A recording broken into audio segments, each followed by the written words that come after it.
Alors aujourd'hui c'est un petit vlog très spécial parce que je voulais en parler. C'est le lien des flammes jumelles. Alors c'est vrai que je vois de temps en temps circuler ça sur TikTok et tout. Et c'est vrai que ma véritable question c'est est-ce que on a tous une flamme jumelle, oui ou non? Alors qu'est-ce que c'est que les flammes jumelles? Alors euh, on pense et on croit que c'est une sorte comme un couple en fait, mais ça va au-delà de ça. Donc, c'est deux personnes qui se sont promis de se retrouver un jour, alors que ça soit dans cette incarnation-ci ou dans une autre, parce que le but c'est de se réunir pour une bonne cause. Donc ce serait une cause genre humanitaire ou une cause vraiment noble, une cause qui a du sens, une cause notable, vraiment qui va tout transformer. Parce qu'on dit que l'union fait la force. Alors de quoi est constituée une flamme jumelle? C'est une âme qui est scindée en deux, qui s'est séparée lors de la naissance de votre propre âme. Alors, est-ce qu'on a tous une flamme jumelle? Je ne sais pas. Ça, c'est à vous de me dire, ceux qui s'y connaissent et qui sont très calés sur le sujet, bah dites-moi, est-ce qu'on a tous véritablement, oui ou non, une flamme jumelle? Donc, ce n'est pas un couple classique ordinaire. Ce n'est pas quelque chose comme une grosse romance. Non, c'est quelque chose qui va au-delà d'un couple sacré. Voilà. Et quand tu rencontres une personne comme ça qui représente une sorte de couple sacré, il y a des signes vraiment, comment je vais dire, comment expliquer ça, qui, euh, qui te transforme en fait. Parce que en fait, si jamais tu la rencontres, cette personne-là, elle va t'éveiller à ta propre essence profonde. Ce que je veux dire par là, c'est que si tu n'es pas centré sur ton chemin de vie véritable, sur ta véritable, par exemple, vocation, eh bien, par le biais de cette personne, euh, comment on va dire ça, cette personne va te transformer, mais tu ne comprends pas comment c'est possible en fait.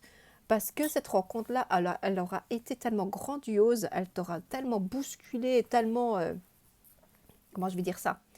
C'est comme si c'est comme si tu avais reçu un gros sac de gros pommes de terre sur la figure en fait. Et donc tu es complètement choqué, mais émotionnellement, physiquement, tu vois que tu es complètement déconnecté. Tu dis, oh, mais c'est quoi ce truc-là que je connais pas? Oui, ça m'est arrivé qu'une fois. Mais il faut savoir que cette flamme jumelle, qu'elle soit incarnée, oui ou non, ce lien d'âme continue de coexister. Donc même après la mort, ce lien incroyable bah, est toujours là en fait. Donc c'est quelque chose de plus grand que le grand tout. Hein, voilà. Il est synchronisé dans l'univers, il est synchronisé dans notre âme, dans notre cœur et dans notre profond être. Donc, et cette expérience vous permet de comprendre certaines choses, comme par exemple, voilà, vous êtes par exemple à un moment clé de votre vie, à un virage à 180 degrés, et vous vous posez des questions un peu existentielles. Et boum, peut-être vous allez croiser cette fameuse flamme jumelle, même si la rencontre est très brève, c'est une personne qui va carrément tout bousculer dans votre existence. Mais quand je dis tout bousculer, ça a un rapport avec quelque chose de karmique. C'est-à-dire que si dans votre vie précédemment, parce qu'on a eu plusieurs vies, si on croit à la loi de réincarnation, donc c'est-à-dire de chaque fois revenir sur cette terre pour réparer certaines choses et réaliser ce qu'on doit réaliser si on ne l'a pas fait dans une vie précédemment. Hein, voilà, parce que par exemple, dans l'astrologie, le nœud sud va indiquer votre existence passée, va donner des indications sur qui vous avez été. Donc, votre but, c'est d'aller vers votre nœud nord, le nœud nord qui symbolise tout simplement tout ce qui est la voie de la transformation, votre véritable identité propre, votre essence profonde, donc qui vous êtes en réalité. Hein. Donc, pour le manifester, ça passe par le biais de soit des relations que vous avez eues au cours de votre existence. Donc, par exemple, si dans votre vie passée, vous avez eu des relations toxiques et que dans cette vie actuelle, vous en avez encore, c'est parce que vous devez, comment je vais dire ça, casser ce schéma ou comprendre la leçon de vie par rapport à tout ça. Et une fois que vous avez bien compris au fur et à mesure de ces relations-là, ben, vous allez enfin passer à autre chose et trouver une autre relation qui n'a complètement rien à voir avec ce que vous avez vécu. Pourquoi? Parce que c'est l'univers qui va vous tester par ces relations-là. Donc, une fois que vous avez compris, que vous avez acquéri les leçons, là, l'univers va dire, OK, on va faire un dernier test avec elle, ou il ou elle, pour être sûr de savoir si cette personne a enfin compris c'était quoi sa véritable vocation, vers quoi il doit aller, ou quoi, vers quoi elle doit se tendre. Donc, ce qui va se passer, c'est que l'univers, une fois que vous avez compris, enfin, ben voilà, tu m'as donné assez de relations toxiques pour que je puisse comprendre un petit peu le sens de, de ces leçons de vie-là.